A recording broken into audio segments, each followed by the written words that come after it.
Hello. We are going to be talking about some graphs and making graphs. And what the different relationships are between variables. So if you can hear me, just chat that you can hear me. And then we'll get to it. I'm just trying to get my presentation materials in order here.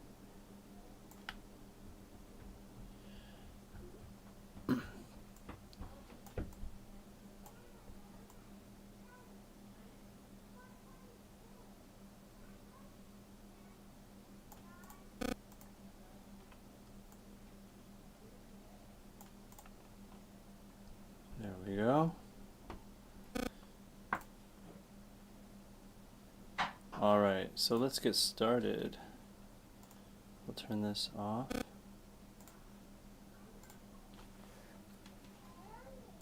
All right, now we can talk about the relationships between variables. Great, you can hear me. Awesome. All right, I'm going to save this as something.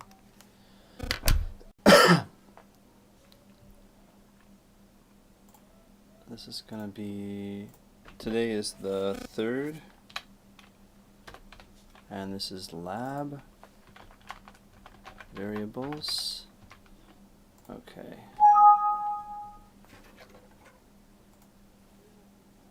All right. So we're going to take some notes on what the different variables are. So, okay, let's label.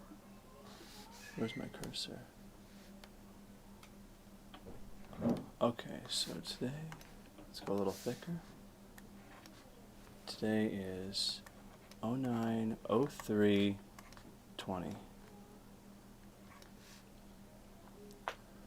And if you could tell me how you're watching this, if you're watching it on a phone or if you're watching it on a Chromebook. I think that it was supposedly blocked. I think that YouTube is blocked on the Chromebooks, but just tell me how you're watching this, like what device you're using. All right, so relationships between variables.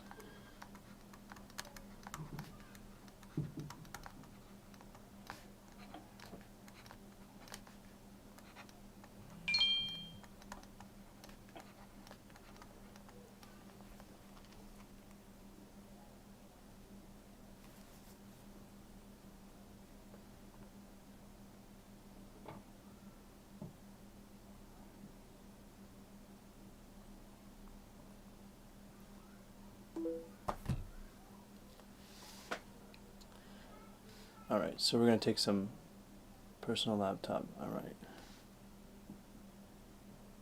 Great, so I've got Emily and I've got Katie. So I've got some of the people who are from home. That's great, welcome. So today we're doing some notes, the relationships between variables. And a big part of this class is knowing about graphs. Okay. All right. Thank you for letting me know.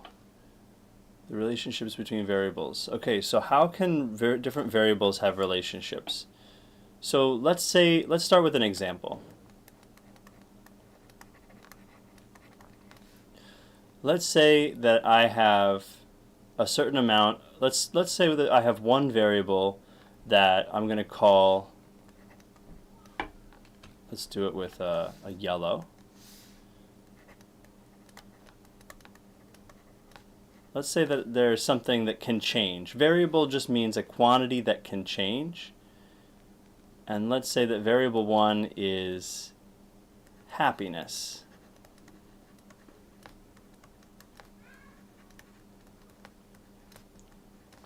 Okay, then whenever you are measuring a variable, you have to, you give it a symbol so that you don't have to write the word happiness all the time, or the word for the variable all the time. So let's say that the variable for happiness is a smiley.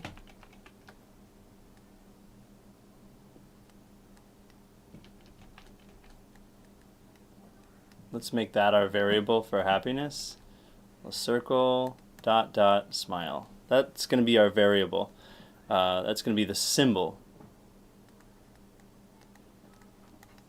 And then happiness always, and then variables also have units. So I don't know, a unit for happiness might be I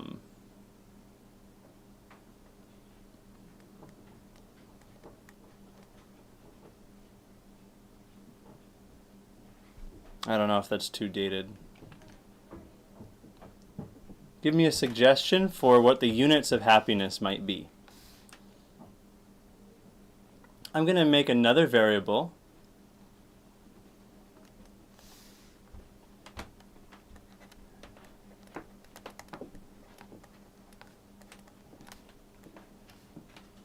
And this variable is going to be called pieces of candy.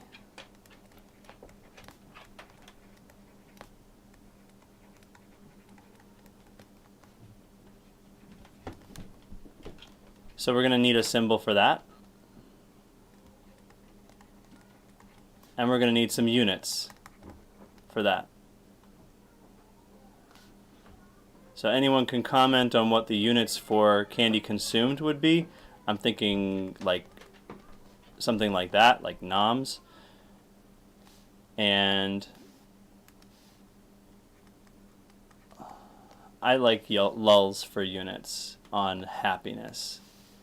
So how many lulls and how many noms consumed. This is good. So a symbol for candy consumed could be something like a wrapper for some candy. Let's do that. That's going to be the symbol for candy consumed. Now in physics, we're going to be using like X and Y and T for time. Okay, so now we have some variables. Let's talk about how these variables might be related. Well, I think that the variable happiness the variable for happy could be an output.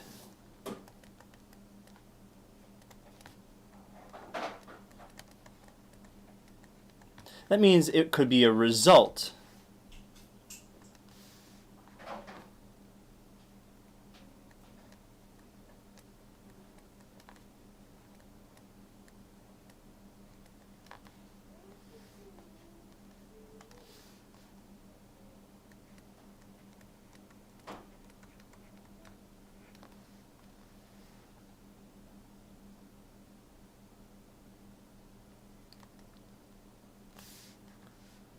An output or a result. And let's say that the candy would be an input, because let's say that the happiness depends on the candy.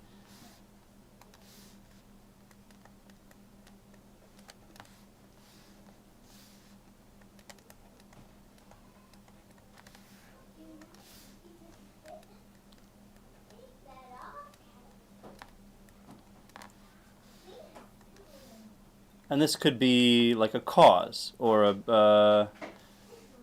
I'm going to choose different words. Let's choose some different words for these things. Instead of result, I'm going to use the word, the actual word for it, which is independent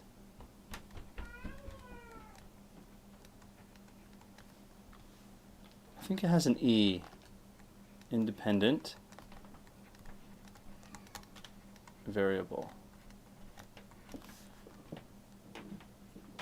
I'm screwing things up. Outputs are not independent variables. I'm sorry.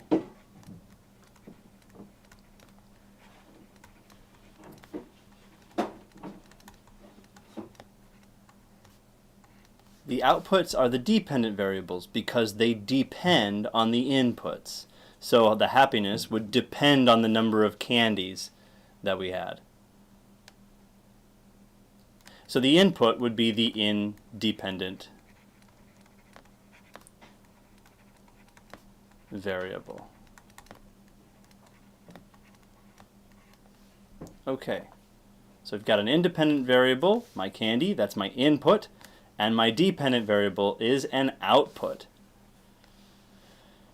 So one thing I could do let's say I wanted to measure the relationship between the input of candy consumed and the output of happiness or smiles.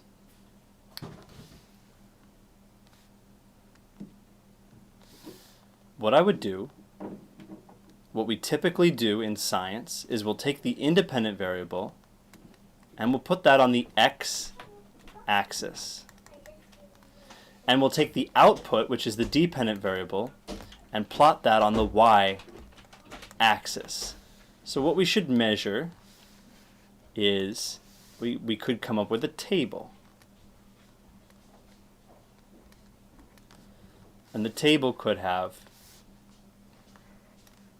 candy input on one side, and it would have happiness output on the other side.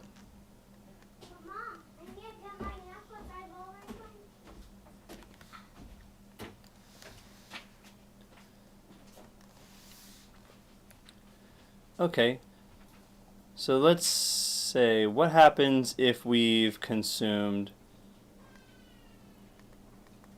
0 noms of candy and 1 nom of candy and 2 noms of candy and 3 noms of candy? We're probably going to want to go down to more and more pieces of candy. So let's do 4 noms of candy and 5 noms of candy and 6 noms of candy and 7 noms of candy.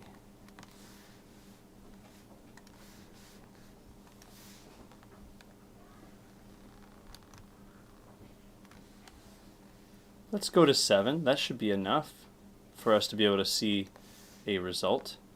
And okay, so then we have to think about, okay, what is the happiness output with 0 noms of candy? And for this, I have to actually generate a thing for you guys. So Excel.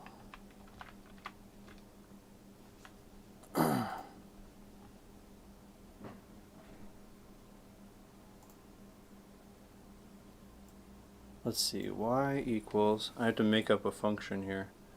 Okay, negative 3x squared plus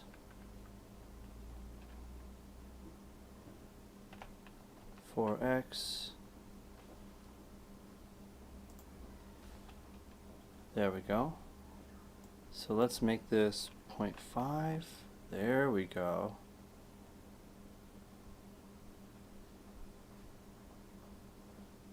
Five x plus 3x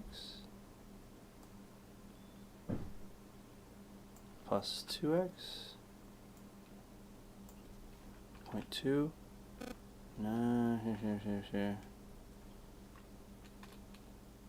0.3.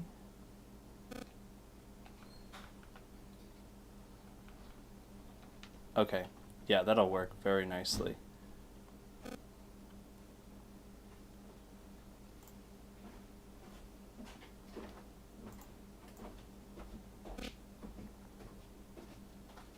Hi. Sorry, did I mess up? I didn't mess anything up. I'm live streaming right now. Okay, so 0 noms of candy gives me 0 lulls of happy. Okay, that's our first data point. We measured, we gave a survey and we said, okay, how happy are you? You have 0 candies. And then they said, oh, 0 lulls. And then I gave 1.67. Let's say 1.7. I gave 1 candy and measured the happiness, and there was 1.7. This is not a real survey. I'm just trying to get the relationships between these two pieces of data. Okay. And then 2.7.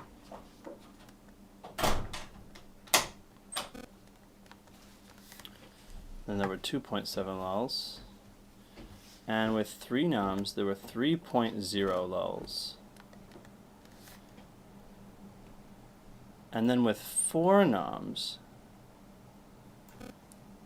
there was 2.7 lulls again. And then with 5 noms,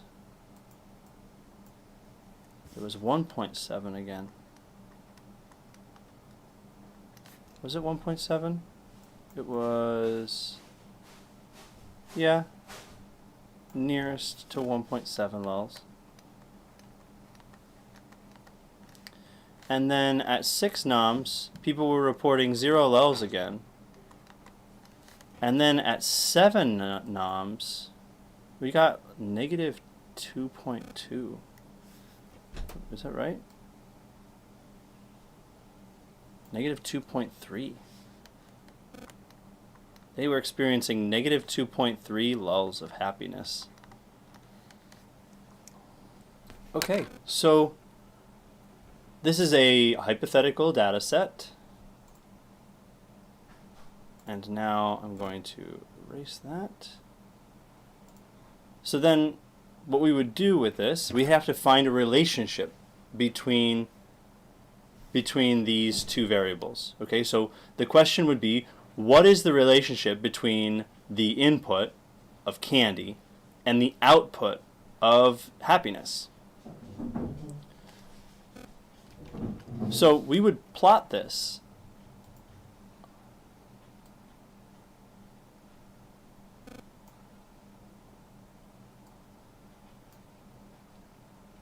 Let's get a screenshot.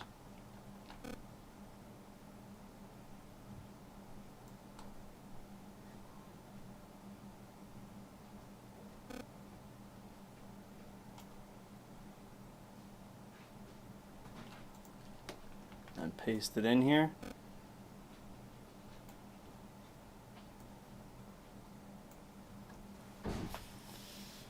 Okay, so we would actually physically, with a piece of paper and graph paper, and if you want to grab a piece of graph paper at this point, if you don't have graph paper, I will include some a link to some printable graph paper for you guys.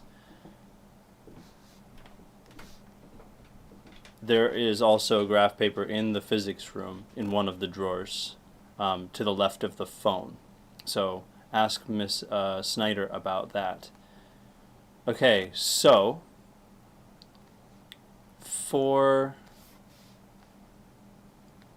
now we're going to plot this data. We're going to be plotting the dependent variable, the happiness, which is an output. We plot that on the y-axis. We would say the dependent variable is a function of the independent variable, or y is a function of x. So we would get, let's draw our symbol for happiness. It's kind of hard to see, so let's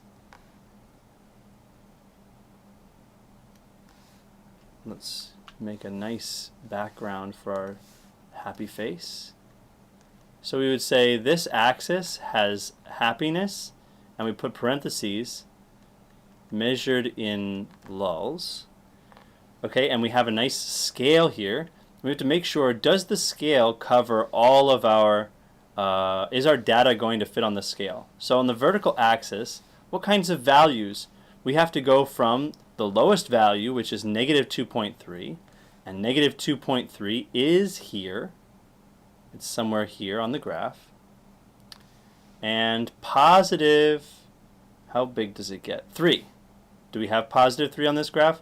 Yes. In fact, this scaling could be better. We could make it so that 3 is up higher. So I'd have to zoom in on this graph a little bit to show the graph better. But it'll work for our example. Alright, so here's what I do when I'm plotting information. I just go through each data point and mark on the vertical axis where the data points are for happiness. So I have a 0. I know there's a 0. And then there's a 1.7. So 1.7 is between 1 and 2. So this line here is 1. This line here is 2. So 1.7 would be somewhere here.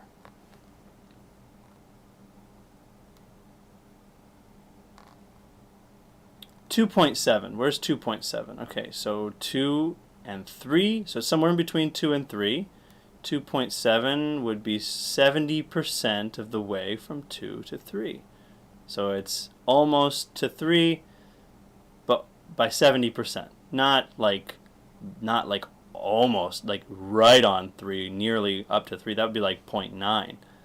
But it's definitely over half the way from 2 to 3. Maybe 3, like 3/4-ish. 3/4 would be 0.75. Okay, and next I need a 3. 3 is right on the line here. And then 2.7 again, and 1.7 again, and 0, and then negative 2.3. So here's negative 2, and negative 2.3 would be down here. Now we have all of our vertical points. Let's plot the horizontals now. So on the horizontal axis,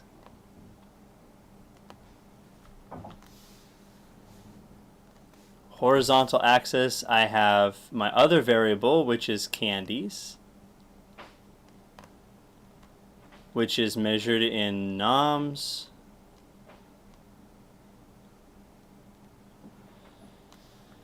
I wrote my S backwards. And the data points here, the scale has to be able to go from 0, which is the lowest number, to 7, which is the highest number. And our scale does do that. We have a 0, 1, 2, 3, 4, 5, 6, and 7. I apologize for the vacuum cleaner if you can hear it. Alright, now that we have all of our data points marked on our axis, it's going to be very easy for us to plot the relationship between the two. Let's use red, since our output is red. Okay, 0, 0 is a point, so I'm going to put a dot on 0, 0.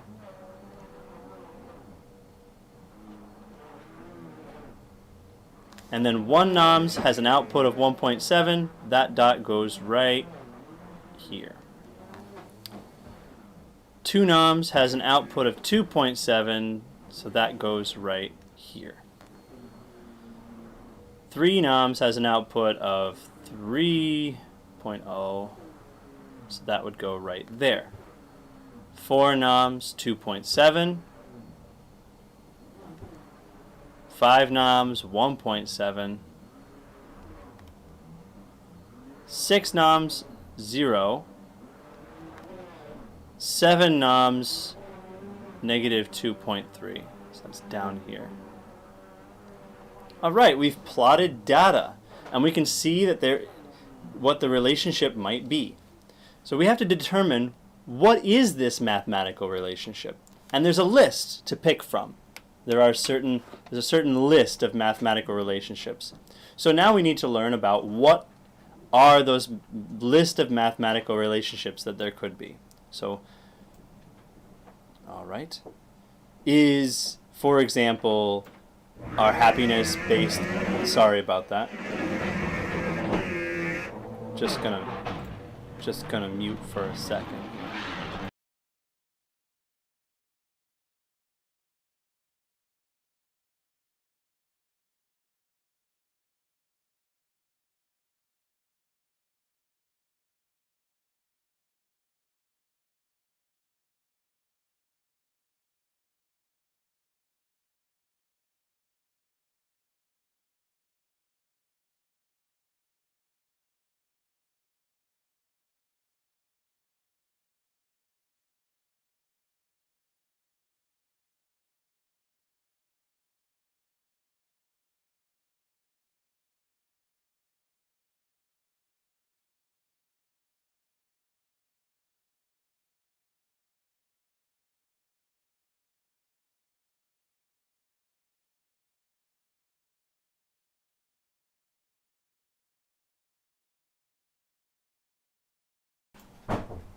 Alright, sorry about that.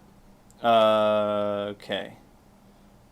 Now I need to talk to you guys about what the different types of relationships are. Okay, list of relationships. What can we choose from? Let's do it this way. We're going to draw a bunch of axes. We're going to say list of possible relationships.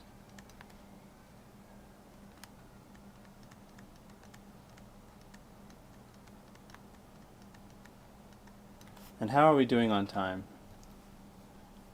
Bell schedule says, okay, we are here from until 19. Okay, so I have like 8 minutes left. If you guys ever have any questions on like the assignments that are due, you can send me an email and I will answer your questions. Okay, so list of possible relationships. So let's draw an axis. All right. And I'm going to select that and copy it a bunch of times.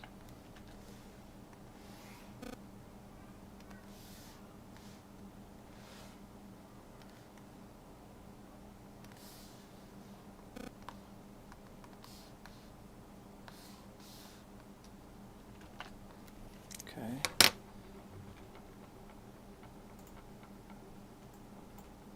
Let's go down more.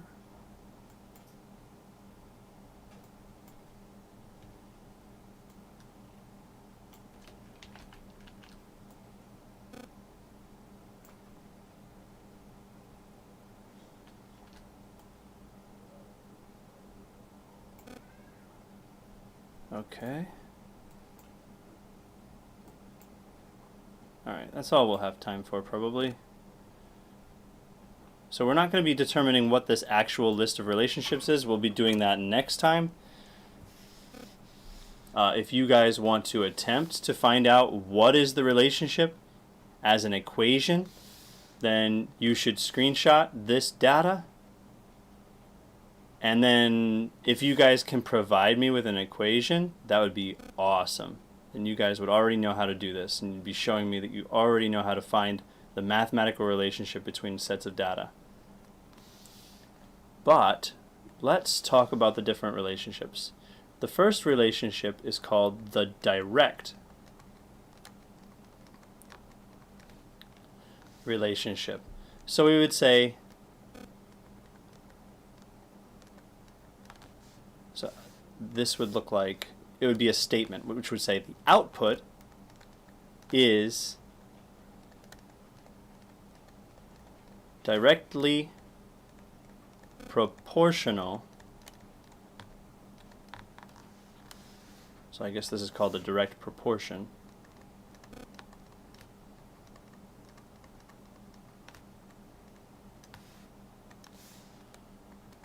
to the input.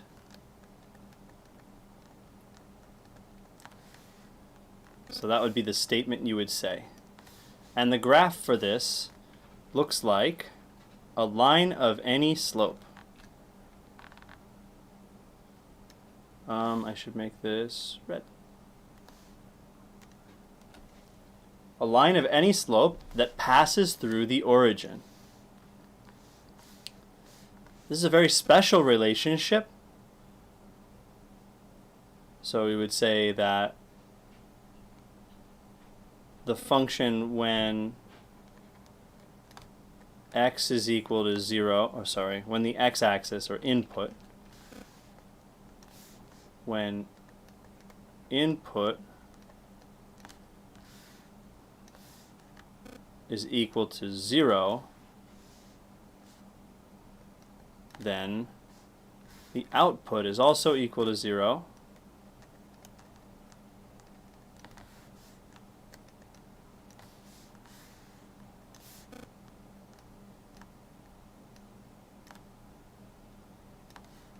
When input equals 0, output equals 0. Okay. And that's one thing that's important. another thing that's very important, which people forget, is if you double or triple or quadruple the input, then you would get the same effect on the output. So double the input, you get double the output.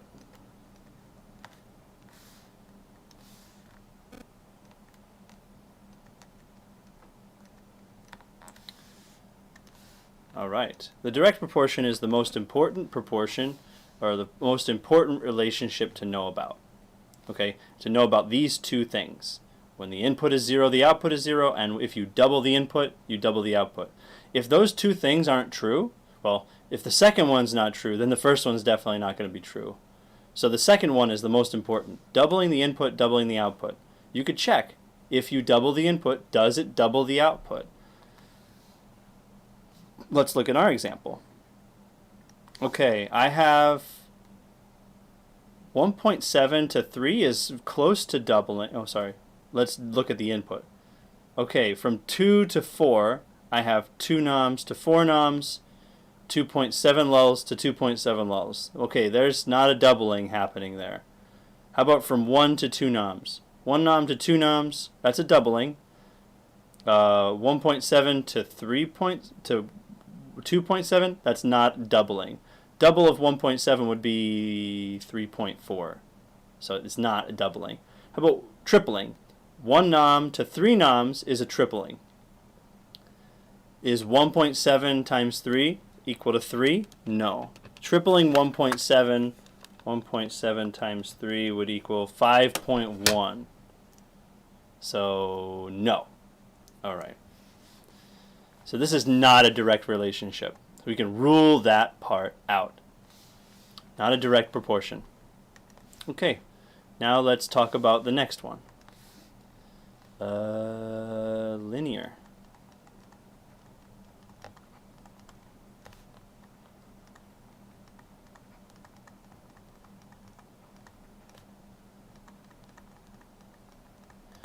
A linear relationship,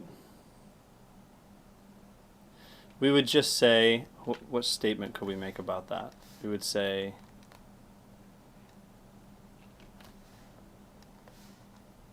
the output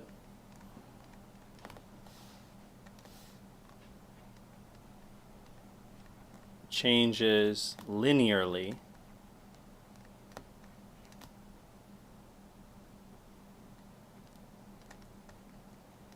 with the input. And that's all we could say.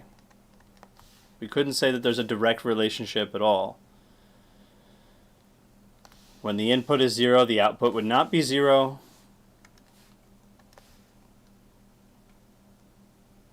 So let's do something like,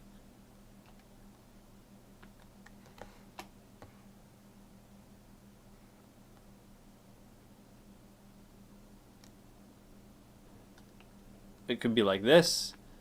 It could be like this.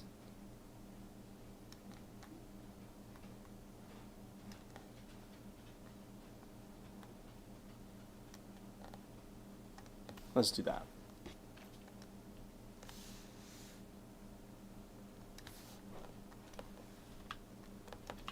All right.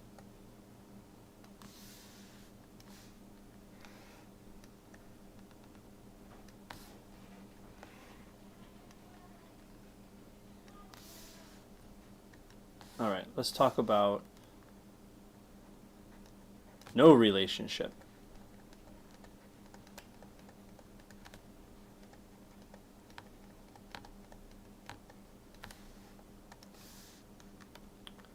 In this one, we would say the output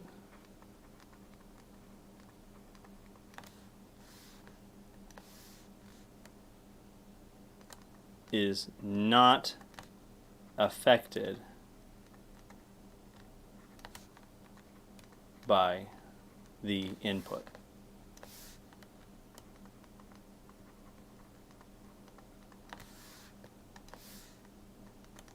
So any input, So we could have a lot of different inputs, but the output would always be the same result.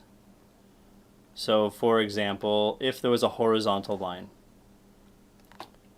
So if the output is always the same value no matter what you change in the input, then the output's not affected by the input. No relationship.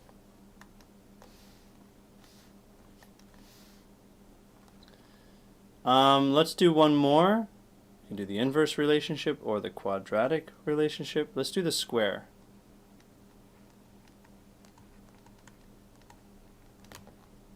Which is the quadratic.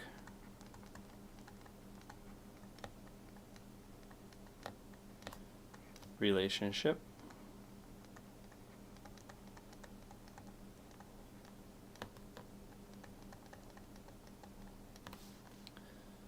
Okay. A quadratic relationship looks like this.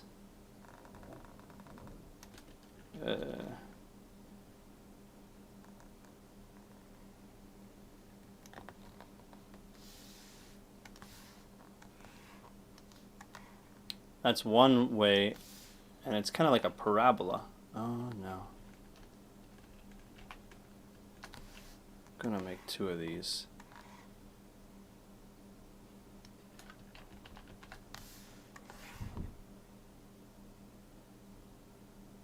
There we go. So it could look like this. It could look like this.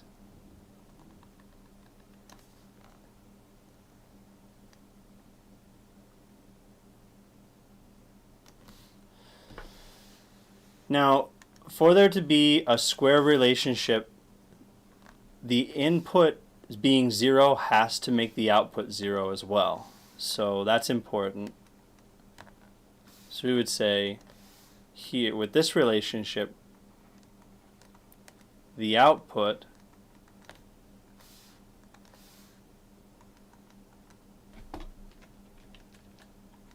is, now be careful here, we're going to say directly proportional to the square. Oh, I know what I'm going to do. Square of the input.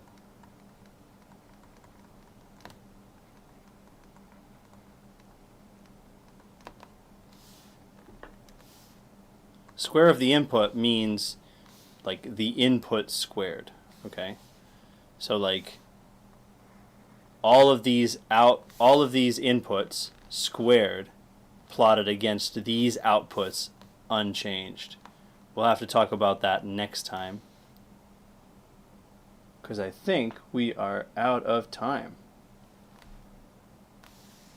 I'll upload this to YouTube and you'll be able to watch it when you need to. Let me just finish up one last statement before I leave. When the input is 0,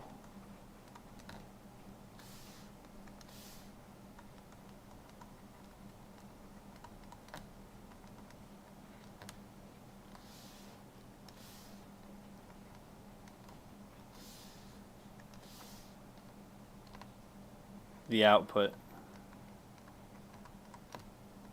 equals 0. And when the input is, let's say, doubled or tripled. Let's see we triple. So let's say I know. We'll say input times a number. So like let's say input times 3. Okay. If the input was tripled, so input times 3, what would we get out? We would get out output, and that output would have been times 3 squared. 3 squared is 9. So I can put times 9. 9 equals 3 times 3, or 3 squared. I'm just going to put a little bubble there. 9 equals 3 squared. Okay, so that's enough for today.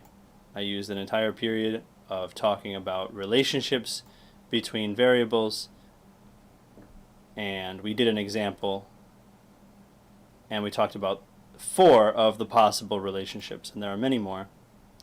And I'll talk to you guys next time. See ya.